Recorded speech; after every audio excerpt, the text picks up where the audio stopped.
Hotep, yeah, Hotep. All right. Get the energy right in here. MKA Institute, Malefe Kete Asante Institute, a Super Bowl Sunday edition. You know, this is going to be history in the future, that we were here, you know, and what we prioritize, right? I was thinking for a little while about how many times, you know, I was told to have empathy, you know, toward other people, but not toward people in my own international community, right? And I remember during the situation in Paris, Facebook had a whole filter. They said, pray for Paris, right? And to this day, I've never seen pray for the Sudan. I've never seen Meta tell me to pray for the Congo. I never even saw him say pray for North Philadelphia, and we going through enough, right? So today's speaker is going to give us some international perspective about where to properly place our empathy and our emphasis in terms of strategy and caring. And bringing on that speaker today is none other than Malefe Kete Asante. Put your hands together. All right, brothers and sisters, it's good to see y'all. It's really good to be here. I just want to take a couple of minutes to just make a couple of announcements for the audience who is here today on this day. This is, as they say, Super Bowl Sunday, but we have a wonderful audience, and we also have a wonderful audience on YouTube, on the live stream. Just want to announce that on the February the 23rd, Brother Jumei Fai, who's the secretary of the Pan-Africanist Federalist Movement, will be talking about the foundation for United African States by 2030. He'll be here on the 23rd of February, Brother Jumei Fai. On March the 8th, we are having a program all day in honor of Dr. Edgar J. Ritlis on symptomatic and symbolic behavior. This is a very important symposium, very important, one of the most important, I think, that we have had in a long time. We'll be featuring Dr. Linda Ridley, Professor Hezekiah Lewis, Dr. Ayo Sakai, Dr. Nadav, Dr. Carl Amanor, Dr. Ronaldo Anderson, and Mr. Mario Root, and Dr. Patricia Reed Merritt, and Miss Yesenia Escobar, and other people. So it's going to be a powerful program all day. We're going to be here from 9:30 to 5:30, and we're looking forward to you coming and sharing with us on that day. And later on, we're going to announce other speakers that will be coming on board. In addition to that, I just like to make another announcement. You may have heard of, or you may not know of yet, that Sam Nujomo, who was the leader of SWAPO in Namibia and one of the great revolutionary leaders of Africa and Pan-Africanism, passed away. And Sam Nujomo had experiences throughout the world. He was, I think, at one time in Philadelphia. Certainly, Namibia had played a big role in the liberation of Southern Africa. And he was, of course, a great friend of all the revolutionary leaders of Southern Africa, including Mugabe and Nelson Mandela and others. Sam Nujomo of Namibia, we give honor to him, we praise his name, and we say, may his spirit sail forever in glory. Pardon? Castro, yes. Thank you very much, Mangalisa, for telling us about the fact that 50,000 Afro-Cubans went to help and to support the brothers and sisters in Angola and the brothers and sisters in Namibia. And that is one of the reasons that they were able to ultimately win the war against the white supremacist South African apartheid government on this. And before I introduce my good brother, let me say this, that I just heard that Donald Trump has decided that he wants to move the white minority people of South Africa to the front of the immigration line in the United States. And he said that the reason for this is because the white minority in South Africa, they are persecuted minority. If you have ever heard of any nonsense, this is nonsense coming from the mouth of the President of the United States of America. South Africa, the people who came there, the Dutch people and English people who came there, they basically stole the land from the African people. They stole the land from the African people, and the African people were able to gain political control and political power. But they have not yet, not until this day, they have not yet been able to gain the economic control of their country, because that so-called white minority in South Africa still controls at least 75% of the land that is African land. They control 75% of the African land, and they control most of the economy. They are not a persecuted minority, not in terms of what persecuted minorities are. If anybody should be at the front of the line, it should be the people of Gaza. Why not put the people of Gaza? They're a persecuted minority. Put them at the front of the immigration line and say that the people of Gaza are really persecuted. Here are people that don't have any houses. Here are people who have been bombed out of existence, and their children have been hurt and so on and brutalized. That's a persecuted minority. So there's a problem here, but the problem is a long-term. It's a problem that we have seen from the days of, in this country, from the days of Benjamin Franklin. We've seen it. It's the same problem, and it's of trying to promote a notion of white supremacy and white superiority. And when we see it as evidence in the language of the President of the United States of America, we know that it's a serious struggle, and that our struggle is not over. Our struggle is a continuous struggle, and we believe, as we always have always believed, in what I call a cautious optimism, but the emphasis is on cautious. But we do know that we can be resilient and victorious against racism and discrimination and so forth. This DEI thing, this attack on DEI, I said years ago that when they were first, you remember the first attack was on critical race theory. That was, they were CRT attacking. Critical race theory. They don't want critical race theory.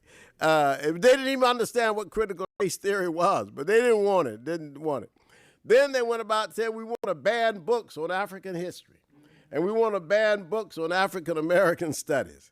And DeSantis in Florida, you remember he had that. And that's why the Cubans we had this interesting conference in Cuba, in Havana, on the ban. Believe this, that Cuba sponsors a conference on banning books in the United States of America, which is supposed to be a democracy. But this attack on DEI is also another attack. Diversity, equity, and inclusion. That's what those words. That's what it stands for. The abbreviation. Diversity, equity, and inclusion. Well, it's a matter of fact that this is a country. You don't even have to. This is a fact. That is what it is. Diversity exists within the United States of America. In fact, here, even before the Europeans came, because the Native Americans had a diverse group of people living in this country, many different ethnic groups, not just Navajo and Apache, but Choctaw and Shawnee and Cherokee and Ute and Lakota. There were many, many, many different ethnic groups here already. This was a diverse continent. And so it only became more diverse with the arrival of African people and, of course, Europeans. But the DEI, the real part that really is troubling is not diversity, nor even inclusion. We have to include other people, all people, regardless to who they are. We have always believed that humanity, and I was just talking to Brother Carlton about, he said, you know, they don't want to believe in your humanity, your idea that there's one humanity. They want to sort of separate this thing and say that there's only one humanity, and that is the white humanity. But we know, we understand that the real problem is equity. That's what they have. Inclusion, they will say, okay, we can include at least certain people, and we can have diversity. But equity is what they don't want. And that is precisely why they are trying all the time to seek an advantage, an economic advantage, a political advantage, an educational advantage, and so forth. And Elon Musk, is a South African. Now, I don't even know whether the man's a citizen, but he is definitely a South African. He was born in South Africa, and he has the apartheid mentality. And that mentality is the belief that Trump also has, and this is the convergence, two of them, that somehow they're smarter than the rest of us. Well, that's not true, and then you can tell by listening to them that they're quite dumb, if you ask me. But the fact of the matter is that we will not remain silent. We cannot remain silent. It's not been our tradition, not been our history, and we understand that there will be, as I've called for before, there have to be 100,000 organizations, black people organizing themselves, progressive people organizing themselves all over this country. Whether you have 5 or 6 people in your organization or not, if you're capable of doing it, create an organization. Have a specific purpose and have an idea about what to struggle against, whether it's information, whether it's economic, or social, or cultural. You have to have an organization. We've got to organize. My good friend Kwame Ture, whenever you would ask him, Kwame, what do you think we should do? He said 3 things: organize, organize, organize. And you got to have an organization. If you don't have an organization, you out there by yourself, and you're despondent, you're in despair. No, you have an organization. And your organization, we've got to do that, and we've got to fight for justice. And we've got to plan strategies to break down this train, this roller coaster that is rolling up and down this country. And one of the ways to do it, let me tell you this, and I won't be long. One of the ways that we have to do it, I think, is that we have to remember what we did before they had DEI offices. Right now, they have DEI offices in universities, corporations, government agencies. They have DEI offices. People get jobs. You're vice president for DEI. Well, you know, that was the job, because you were supposed to be monitoring the situation and make sure there would not be just white supremacy everywhere. So you were DEI officer. Get rid of all DEI offices in the federal government. So that's just the federal government. Get rid of all of them. And there are no DEI offices now in the federal government. But then some corporations, they say, oh, that's good. We didn't want a DEI office anyway. We're going to get rid of our DEI officer also, right? So you got corporations and universities following the pattern of the federal government. African Americans, LGBTQ people, disabled people, other groups of people who have been discriminated against in the country, get ready to sue the hell out of your organization. Let me say this again. Before DEI, before they had DEI officers, what did we do? We sued Coca-Cola, sued Connolly, we sued Denny's. You get ready to sue any agency that discriminates against you. You got to lawyer up, as they say, and get ready for it, because and it's coming. They're going to take away the DEI officers. And what do they do that for? That people could express their racism and their discrimination and their bigotry without anyone necessarily looking at them. So let's look at our situations and be ready to sue. And I'm looking around myself to see what we can do. You have to be ready, and you have to understand. If we don't do that, then we will find ourselves really on the margins of history. We have to understand that, and I believe in this, that America. I don't think that America. I never said it was a finished product. It's not finished at all. And America is a dynamic project. I've always said it is always in the making. It is always becoming. It is not something that is secure. It is something that is being made. But I don't share in the devastation that has been brought by the Trump administration in the 20 days that he's been in office.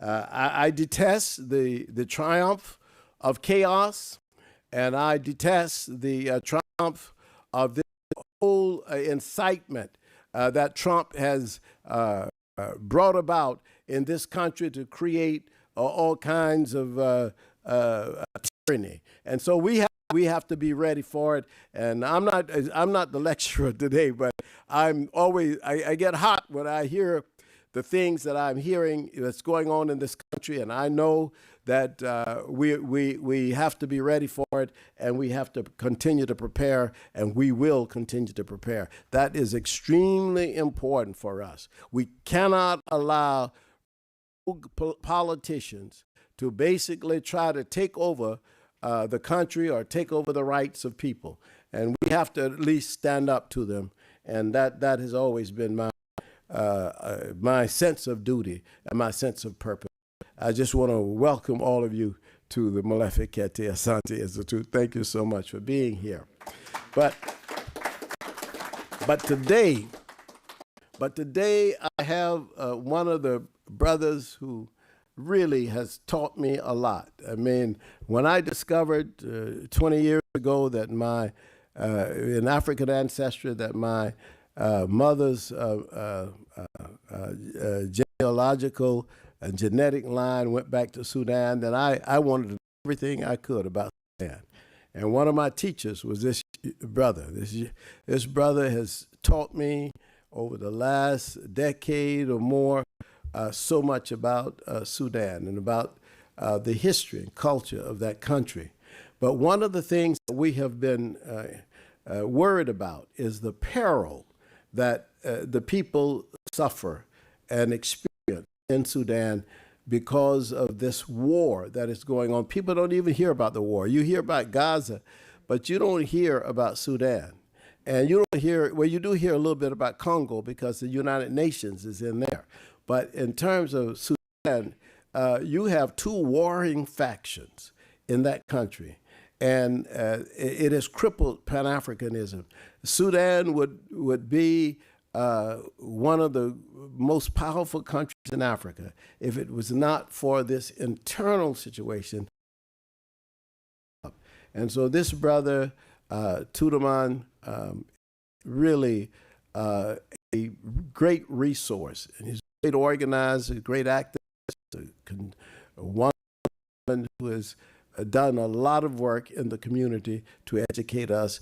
I'm very, very proud of him and happy to be his company because he has actually been advancing Nubian culture in this country and supporting outstanding scholars like Nubian and others who are writing books on the ancient culture of Nubia, because we know a lot about Kemet, but we don't know as much about Nubia and about Kush. So this brother, I bring him to you now, TanutAmon Garas.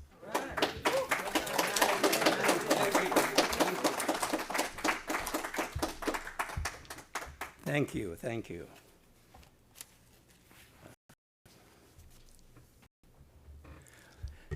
Hotep.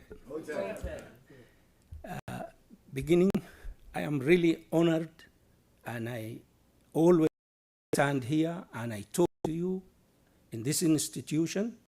I feel I am talking to my ancestors, kings and queens of Nubia. So you are my family. I see you as ancestors of Nubian civilization, all of you. And I feel proud to be with you all the time. Today I will give you an idea about what's happening in Sudan. Sudan, as you see, is a country in Africa. It's in the east part of Africa. And then from east here, there is Arabia, next to other side of Red Sea. Sudan is experiencing war. The last war is started April 23, but the war starts in Sudan. We get independent in 1956. The country of Sudan, the word Sudan is an Arabic word. It means land of blacks, but politically, in Arabic culture means land of slaves, where Arabia used to take slaves in Africa, used to take from Sudan. And Sudan is not only this country. Sudan is of countries starting from our Sudan all the way, Chad, Niger, Mali, Burkina Faso, all until you came to Senegal. They call this Sudan, land of slaves. But we understand Sudan in three ways. They call it land of blacks. Land is still owned by blacks. Land not yet taken from blacks. And just remove the word blacks and put slave on this. Slaves, land is still owned by slaves, land not yet taken from slaves. This is in Arabic mind. Sudan, what they call Sudan is used to, as you know, is Nubia. And Nubia is one of the oldest black African civilization. Nubia is connected to African civilization, connected to Monomotaba civilization in South Africa, connected to Zimbabwe, builders of stone, Zimbabwe civilization. Nubia connected to Songhai, the great civilization of Songhai, and connected to Ghana civilization, connected to Pont civilization, today is Somalia, and all African civilization comes to Nubia. Nubia is the center of black African civilization, and Nubia is the mother of Egypt. Nubia is the mother of Egypt civilization. Egypt civilization did not drop from Mars. It developed in Africa, in black Africa, in Nubia. That's why they hiding Nubia, the word Nubia. They creating war since we get independent, 1956, the state Sudan killing its own people. Because Sudan is the Arabic word. And Arabia, they managed to create black Arabs in Sudan. From the Nubians themselves, from Nubia, black people, they create Arabized blacks. And they give the ruling to those Arabized blacks. And those, they are creating problem in Sudan and in Africa. Lately, you see what we call them in Sudan war, Janjaweed, RSF, Rapid Support Force. Those people, they are black, but they are Arabized. They brought them from West Africa, from this area, from West Africa. 20 years ago, they create chaos in West Africa, the same people, Janjaweed. Their masters brought them now to Sudan. They want to do ethnic cleansing in Sudan. They want to remove the word Nubia. They remove it in geography, they call it Sudan. Then we have to ask ourselves, who benefits from removing Nubia and putting some other name from other culture, from other world? Who benefits from this? That's right. Egypt is a now republic, Egypt Republic, Arab Republic. In 1958, Nasser of Egypt, the dictator Nasser, with Syria in Asia, not in Africa. Right. Asian country. Not united with Sudan or with Libya or with any African country. No, he went to Asia, Syria, and united with Syria. That is Nasser, dictator Nasser of Egypt. A lot of people think Nasser is a pan-African. Nasser is not pan-African. Nasser is a pan-Arab. And he's the one who created Arabism and Arab nationality in Africa. So Egypt sell itself to the world in two ways. Egypt, they tell the European that they are European Caucasians. So they draw tourists from Europe and money. And then they have other face. They sell themselves to the Arabia as a center of Arab Republic. Egypt, they build the center of Arab League. It's in Egypt and run by Egyptian. So Egypt getting two face, one European Caucasian and one Arab pan-Arab. And then there is an element says no, Egypt is Arab country, is not European country. That element tell us Egypt is African. And that element is Nubia. So Egypt don't want the word Nubia. They want to remove Nubia, dismantle Nubia, and then they control the whole Nile Valley civilization as if it is their civilization. So they don't allow us to have our name Nubia. Quickly, Nasser of Egypt, and he have an institute, a strong institute in Egypt called Al-Azhar. Azhar is a university and a school, series of schools. This is a center of ideology. Azhar is a ideology and spread it to Africa, to Arabize Africa, and to create a problem in Africa. So both of them, Nasser and Azhar, together they put a name Sudan to us and remove Nubia. In Egypt itself,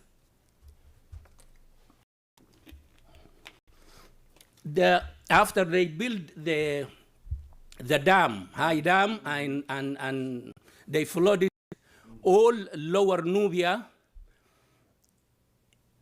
what today they call in Egypt, they have states inside Egypt divided to states. And now they have Aswan, state of Aswan.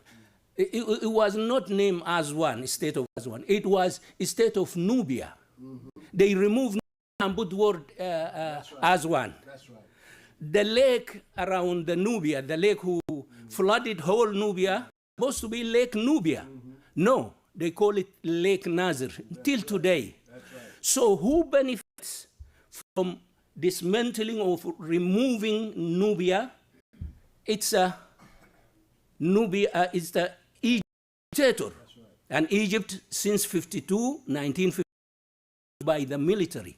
There's no civilian government in Egypt.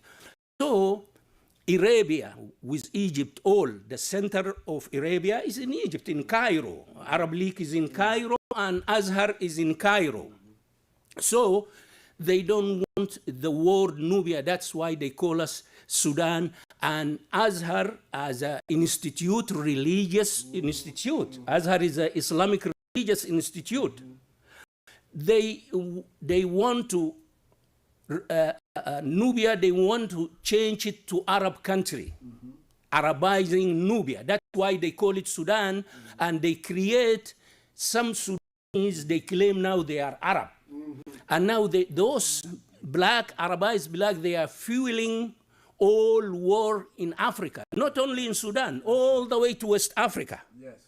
So we have a problem against African culture, African heritage, the center of African civilization.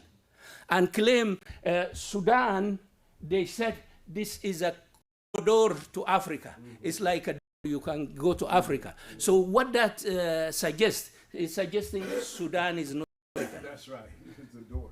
Who benefits from this? Egypt. Because they are not African, they want to show their mother is not in Africa. They killing their mother. Egypt is killing her mother, which is Nubia. And this institute of Islamo-Arabization called Azhar carve the methods of reality in the concept of Arabia. And they advance it through the vehicle of Islam. They're using Islam as a tool to Arabize blacks. And those Arabized blacks, they became anti to culture. Connection back to the African civilization. They don't want, because they are. How you identify the Sudanese? Over 3,000 Sudanese in this area. How you know this Sudanese is Arab, this Sudanese is not Arab? Right. It's only the Arab, like 100 years ago, their parents stopped talking African language and talking only Arabic. Right. Those what they call them Arab. That's right. But the people African who still have their mother tongue, those they call them African. So, center of Arabia in Egypt, Arab League, Al-Azhar, and the dictators, they don't want Sudan to be stable, to be democratic country. They always working to dismantle it, to hide that elements of their mother. If Egypt civilization, her mother is Nubia, definitely means Egypt civilization is a black civilization. Because Nubia is a black civilization. So this is what's going on in Sudan because of identity. We are fighting each other. And our masters, Arabia, they understood the situation. They start using ethnic groups against each other who claim they are Arab. They use them in rest of African countries to dismantle African culture, African heritage, African languages. African languages is being targeted in Sudan. Sudan is built to be a black Arab country. Then our languages teach languages in Sudan, only Arabic language and English language. But African language, no, because Sudan is the Arabic word. I just want to change the map so you can see. The Sudan Ethiopia, Eritrea from east, South Sudan, Central African Republic from southwest, Chad from west and Libya, and from north is. This country, it's a center of African. Why we say this? The culture in Africa, in Sudan, it's an African culture. It's a matriarchal culture.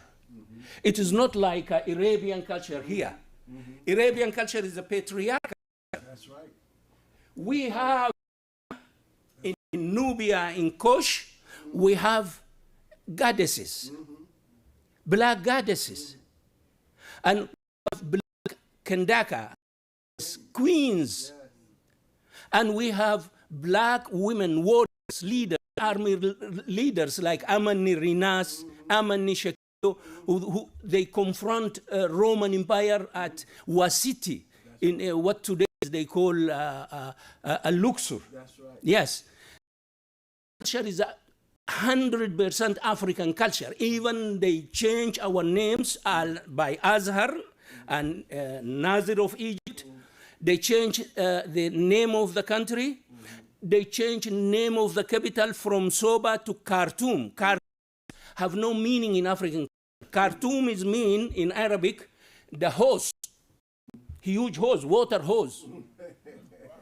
And Khartoum center, this was called Soba. Soba was a great Christian era, in Christian era, was a great city of capital of Alodia, Nubian kingdom of Alodia. So this is Khartoum, it's Soba. But they use the word Soba because it brings the history, black history.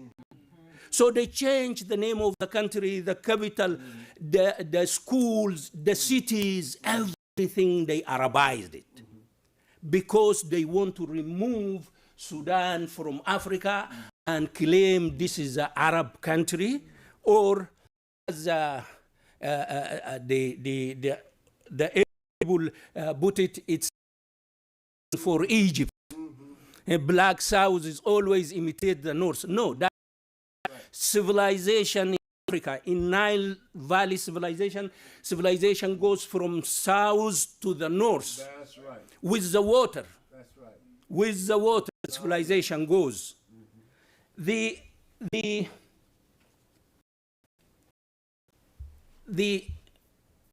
What's the rule of Arab League in what's going on in Sudan?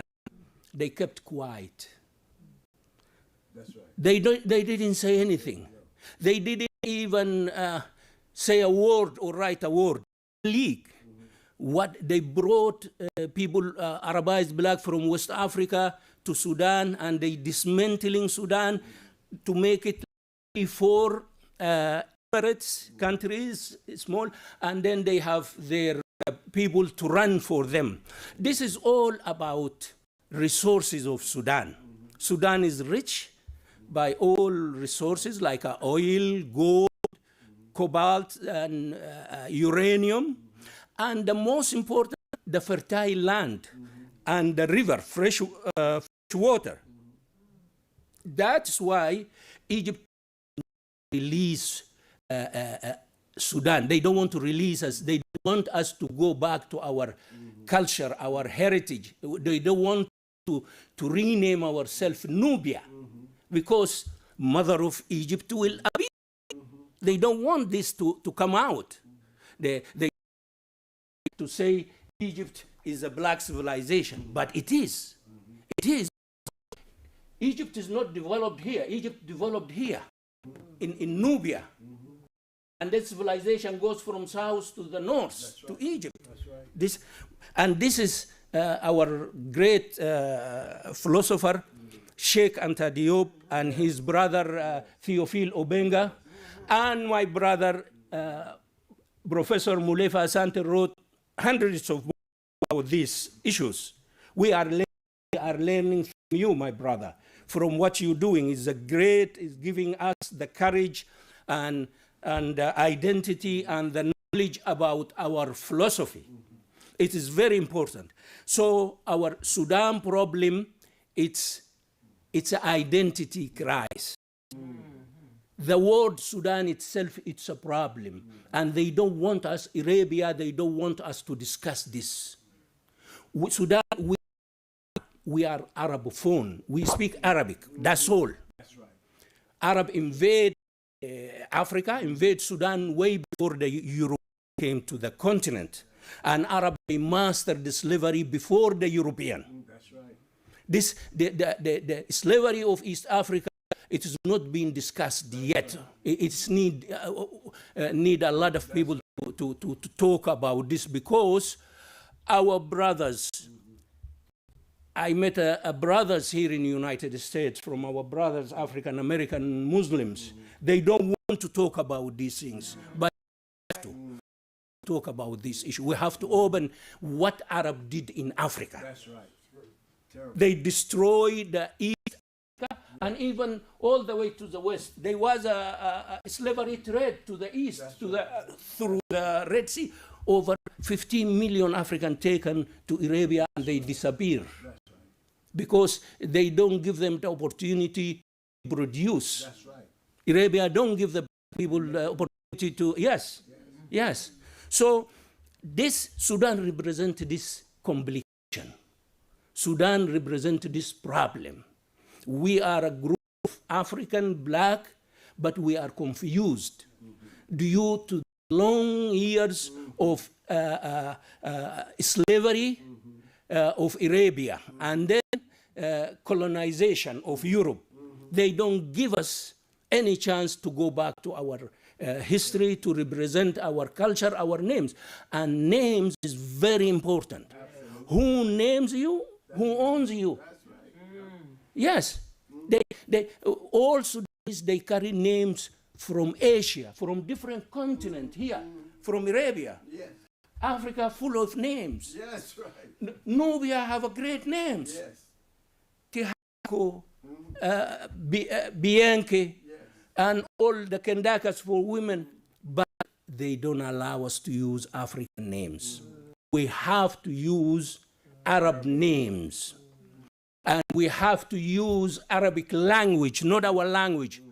When Nubia was Christian, time of Christian kingdom of Nubia, Nubians, they used language to communicate with whole world, with the old world.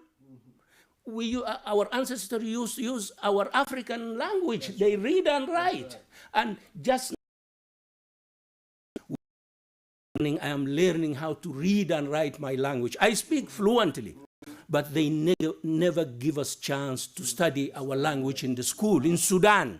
By order of Arab League and Al-Azhar and dictator Nasser of Egypt.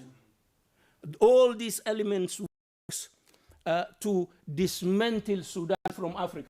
And dismantling Sudan from Africa, this is very dangerous for That's right. Our great philosopher Sheikh Anta Diop says, claim Egypt, because Egypt is a black civilization. Then we have to grasp Nubia very strong. That's we should not let it go. This is a pure African civilization, black civilization. And this civilization birth to Egypt. Right. And Egypt as a state dictatorship, they don't want this to come out. That's right. And anybody talk about this is their enemy. That's right. So this is what about Sudan, and I will stop here, and I want to say one more thing. My heart goes today to the Philadelphia Eagles. And I wish you success, my brother. The good news. Thank you, my brother. Thank you. Do you have time for a couple of questions? Yes. So yes, we have a time for a couple of questions, but I want to say he is a fan. He's a fan of the Ravens. But we let him here in Philadelphia. We don't know how he's going to get out of here. But he said the right things. All right, Sister Joyce. Excellent presentation. Thank you so much. Thank you. I was wondering how what's going on in Burkina Faso, Niger, and Mali in terms of them reclaiming their independence? Because I understand that all of the continent is watching what's going on in those three countries and how that might aid the effort in Sudan. Yes. Those three countries you mentioned, Burkina Faso, Niger, and Mali, those they are coming with, they are picking the Pan-African Afrocentricity methods. They are dropping the old method of colonial. So, and that's inspiring all the young people, even in Sudan. There are a lot of young people, they are going the Pan-African ideas from what happened in Burkina Faso and Niger and Mali. And I believe other African countries, they're going to follow them. But the masters, they will not let us to succeed. They will always put some problems. And they start doing. There's many coup d'etat for brother Traore in Burkina Faso. So, but this is it's a good sign of young African leaders are coming and taking their ideas and the African philosophy of Pan-African and Afrocentricity. That's a great thing that's happening. Yeah. I like to go along with what she's just in Burkina Faso, and I fear that Islam is growing everywhere, especially there. But I want to go back to Ethiopia and Ethiopia. I read of an article, tell me how much I'm right or wrong, that some black people there want to identify as not being African, as not being black. Why? How can we stop this? Yes. This is a problem. This is a problem of, this is an act of other ideology from Asia, from Europe. A lot of, not many, few African people, they adopt European ideology or Asian ideology. And then those helped by the colonial, and those people who are denying they are African. And those, they are all, in Sudan we have a lot of people they denying because of Arabization. And spreading Islam, that is the one, is not spreading Islam as a religion. This is a political Islam. It's a culture. They destroying African culture. The African have their own believing. They have own spirituality. That's right. They are destroying this and bringing their, and with it comes their name, language, and their God, and their philosophy. That's right. Yes. Okay. Hotep. I have a question, but I need to frame it, and that is, worse than taking our land and worse than enslaving us, the single worst thing that the European and the Arabs have successfully done is they successfully colonized God. So the question I have is it possible for us to regurgitate Christianity and Islam out of the African mind?